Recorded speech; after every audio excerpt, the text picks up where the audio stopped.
कि हमारे फ़ोटो का दुरुपयोग करके कोई भी गलत काम देवास में नहीं करेगा, हमारी उपयोग गलत तरीके से नहीं होगा। इसका पूरा लोगों को व्यक्तिगत अटैक इसलिए करना पड़ता है क्योंकि बिना गायत्री राजे पवार के नाम लिए या बिना पैलेस का नाम लिए उनकी तरफ ध्यान ही नहीं जाता है किसी का। नमस्कार, मैं हूं सौरभ सचान और आप देख रहे हैं देवास लाइव। और आज हम हैं विधायक महोदय के साथ में, गायत्री राजे पवार जी हमारे साथ में हैं और काफ़ी समय हो गया था आपसे चर्चा किए हुए। और इस समय राजे बहुत पर्सनल अटैक झेल रही हैं आप इस समय।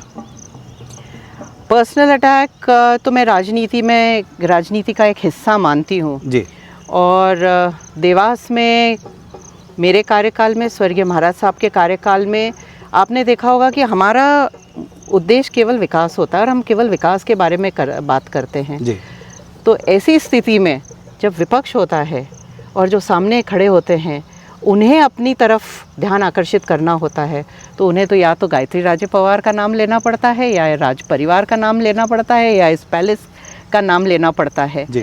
तो इसीलिए मैं मानती हूँ उस अटैक को हम पर्सनल अटैक मान लेते हैं जी। पर आपने देखा होगा मेरे को इस पर्सनल अटैक से कोई फ़र्क इसलिए भी नहीं पड़ता है क्योंकि देवास की जनता पर मुझे पूरा भरोसा है। देवास की जनता मुझे व्यक्तिगत रूप से जानती है, मेरे काम को पहचानती है, तो व्यक्तिगत अटैक करने वालों पे थोड़ा सा तरस जैसे चुनाव आ रहा है तो ये चुनाव में तो अब इस तरह से आरोप प्रत्यारोप भी बढ़ते ही जाएंगे जी। उसके लिए तैयारी कितनी आपकी? मैंने जैसे बोला ना, लोगों को व्यक्तिगत अटैक इसलिए करना पड़ता है क्योंकि बिना गायत्री राजे पवार के नाम लिए या बिना पैलेस का नाम लिए उनकी तरफ ध्यान ही नहीं जाता है किसी का। आप भी शायद उनकी तरफ ध्यान नहीं दें, इसलिए जब आप भी देखते हैं कि वो गायत्री राजे पवार पे अटैक करने वाले हैं या पैलेस के बारे में कोई व्यक्तिगत टिप्पणी करने वाले हैं तो आपकी भी न्यूज़ जी अच्छे से बन अच्छा, एक दूसरा मुद्दा बहुत चल रहा है इस समय जी कि शहर में नशा बढ़ा है, हालांकि कार्रवाई भी हो रही है जी। और इसके पीछे क्या कारण है? देखिए, नशे को लेकर हमेशा से मेरी स्वर्गीय महाराज साहब की ज़ीरो टॉलरेंस पॉलिसी रही है। नशा, बालिकाओं पे कोई भी अपराध, महिलाओं के अगेंस्ट अपराध, इसको हमेशा से मैंने ज़ीरो टॉलरेंस पॉलिसी रखी है जी। अभी जैसे ही मेरी संज्ञान में इस बात को लाया गया था, मेरी बैठक भी हुई है उच्च अधिकारियों के साथ और मैंने इस चीज़ के सख्त निर्देश दिए हैं और उसी निर्देशों का असर देखते हुए आपने देखा होगा अभी विगत 2 दिन पहले 8 किलो गांजा भी मिला है और बहुत ही जल्दी आप लोग देखेंगे कि इस पे सख्ती बरती जाएगी क्योंकि ये बातें अब संज्ञान में आ रही हैं। तो इसके ऊपर बिल्कुल भी सरकार का भी स्टैंड ज़ीरो टॉलरेंस का है, मेरा भी ज़ीरो टॉलरेंस का है और आप आने वाले समय में देखेंगे कि देवास में इसके ऊपर बहुत सख्ती होने वाली है, हम कर रहे हैं। आप पुलिस को भी कुछ आपने निर्देशित किया है? जी, मेरी बैठकें लगातार हुई हैं और उसी की कड़ी में आप देखेंगे कि मैंने सख्ती से उनको, मेरी संज्ञान में एक बात भी आई थी कि कुछ लोग बोल रहे हैं कि मेरे फ़ोटो लगा के या महाराज के फ़ोटो लगा के कुछ कारोबार चल रहा है नशे का। मैंने पुलिस को सख्त निर्देश दिए हैं कि ऐसी जगह जहां मेरा फ़ोटो लगा हो या महाराज का फ़ोटो लगा हो और गलत काम चल रहा है, कार्रवाई तो की जाएगी, सख्त कार्रवाई की जाएगी, पर 4 डंडे और ज़्यादा एक्स्ट्रा लगाएं। ये मेरी तरफ से उनको लगाना है कि हमारे फ़ोटो का दुरुपयोग करके कोई भी गलत काम देवास में नहीं करेगा, हमारी उपयोग गलत तरीके से नहीं होगा। इसका पूरा ध्यान। एक तरह से ओरा बनाया जा रहा है कि ये काम इनके समर्थन से हो रहा है, इस तरह का ओरा बनाया जा रहा है। किसी के भी समर्थन से हो रहा है। पुलिस प्रशासन, भारतीय जनता पार्टी की सरकार, शिवराज सिंह जी के नेतृत्व में जो मध्य प्रदेश में चल रही है, उनकी नीतियों को लेकर ज़ीरो टॉलरेंस पॉलिसी जो ड्रग्स को लेकर है, महिला अपराध को लेकर है, देवास में आप देखेंगे महिला अपराध शून्य है। अभी हमने देवास में ज़िले में एक फांसी भी हुई है जिसने एक छोटी बच्ची के साथ बलात्कार किया था।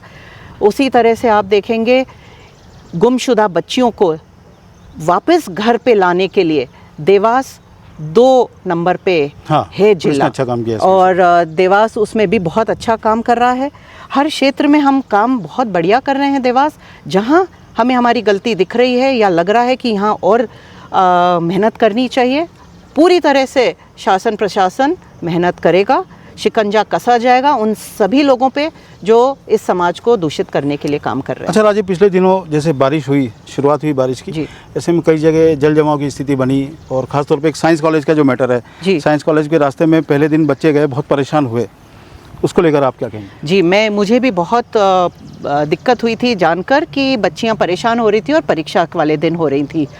ये काम बहुत ही शिद्दत के साथ, मेहनत के साथ और जिद के साथ मैंने ये रास्ते सब सैंक्शन करवाए देवास के लिए। PWD के डिपार्टमेंट से हमें 5 रास्ते, फिर उसके बाद 15 रास्ते, ऐसे हमें ये रास्ते मिले हैं ताकि हम इनको जल्दी से जल्दी इनको बनाकर पूरा कर सकें। कहीं ना कहीं प्रक्रिया में, टेंडर होने की प्रक्रिया या वर्क ऑर्डर मिलने की प्रक्रिया में ये थोड़े लेट हुए हैं। मैंने निर्देश दिए हैं सख्ती बरतने के लिए कि ये काम जल्दी से जल्दी हो ताकि जिनके लिए ये बनाया जा रहा है उन्हें सही उपयोग हो। मैं मानती हूँ ये पुल जैसे ही बन जाएगा, बारिश के बाद अगले 20 साल के लिए वहाँ के कॉलेज के बच्चों को कोई दिक्कत नहीं होगी। बहुत सुचारू रूप से रास्ता बनकर उनको दे रहे हैं हम लोग। AB बाईपास से लॉ कॉलेज तक और फिर बाईपास से साइंस कॉलेज तक पूरा पक्का रोड बनाकर हम दे रहे हैं। ये बनाने के समय बारिश आ गई और ये अगर दिक्कत हुई है तो मैं मानती हूँ कहीं ना कहीं PWD ने ध्यान रखना चाहिए था।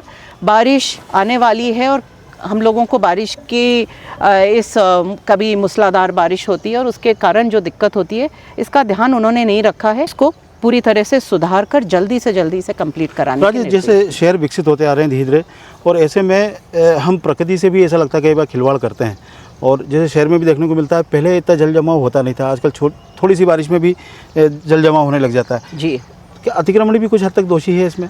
मैं मानती हूँ लोगों ने जो घर बनाते हैं फिर उसके बाद अपने घर का थोड़ा सा अतिक्रमण करके उन्हें लगता है 2 फुट ही अतिक्रमण कर रहे हैं, पर वो उस नाली को कवर कर देते हैं जो एक चौड़ी नाली थी छोटी हो जाती है।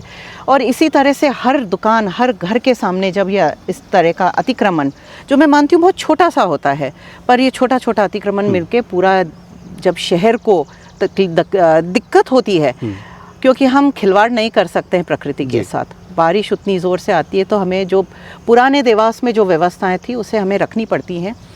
प्रशासन पूरी तरह से लगा हुआ है, नगर निगम पूरी तरह से लगता है कि अतिक्रमण भी हम हटाते हैं, नालियां भी बना रहे हैं, सीवरेज भी बना रहे हैं। और जब बारिश इस तरह से होती है और उसमें कोई त्रुटि दिखती है कि पानी यहाँ भर रहा है, यहाँ से नहीं निकल रहा है, तुरंत से उस पर कार्रवाई भी की जाएगी।